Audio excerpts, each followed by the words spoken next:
మెదక్ జిల్లా నర్సాపూర్లో Medak BJP MP అభ్యర్థి రఘునందన్ రావు భారీ రోడ్ షో నిర్వహించారు. ఈ కార్యక్రమానికి మల్కాజ్గిరి ఎంపీ అభ్యర్థి ఈటెల రాజేందర్ ముఖ్య అతిథిగా హాజరయ్యారు. ఈ సందర్భంగా బోనాలు, బతుకమ్మలతో మహిళలు ఘనంగా స్వాగతం పలికారు. ఈ సందర్భంగా ఈటెల రాజేందర్ మాట్లాడుతూ కాంగ్రెస్ పార్టీ ఎన్నికలకు ముందు ఇచ్చిన హామీలు నెరవేర్చడంలో పూర్తిగా విఫలం చెందిందని, ఆడబిడ్డకు 2,500 ఇస్తానని చెప్పిండని ఇప్పటి వరకు ఒక్కరికి కూడా ఇవ్వలేదని, 4,000 రూపాయల పెన్షన్ ఇస్తానన్నాడని అది కూడా ఇప్పటి వరకు అమలు చేయాలని తెలిపారు. మెదక్ ఎంపీ అభ్యర్థి రఘునందన్ రావును అత్యధిక మెజార్టీతో గెలిపించాలని కోరారు. మా ఊర్లో అంగన్వాడీ టీచర్ ఉంటది, వాళ్ళ సమస్య మీద పోరాటం చేసిండు, నేను మద్దతు ఇచ్చిన. అంగన్వాడీలో పనిచేసే ఆయాలు ఉంటారు, మా జీతం పెంచమని చెప్పి సమ్మె చేస్తే నేను మద్దతు ఇచ్చిన.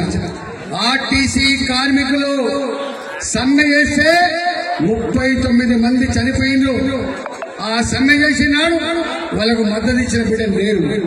ఇట్లా చెప్పుకుంటూ పోతే మీ విఆర్ఏ, మీ విఆర్ఓ, మీ గ్రామ కార్యదర్శి ఇవాళ ఎవరు పోరాటం చేసినా వాళ్లకు మద్దతు ఇచ్చి వాళ్ళు కాపాడుకున్న బిడ్డ నేనా అవునా కాదా మీరు చెప్పండి.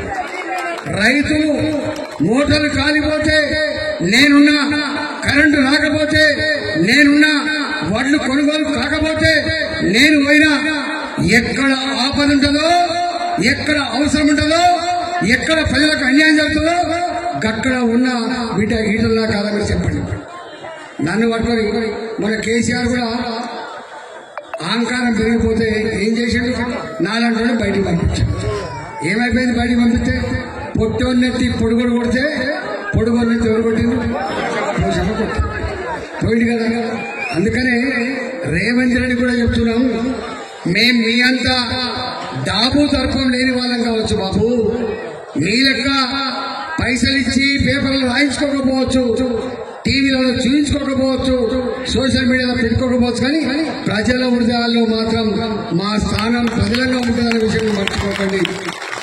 మాతో గోక్కున్నాడు. మరిన్ని అప్డేట్స్ కోసం మా ఛానల్ ని సబ్స్క్రైబ్ చేయండి.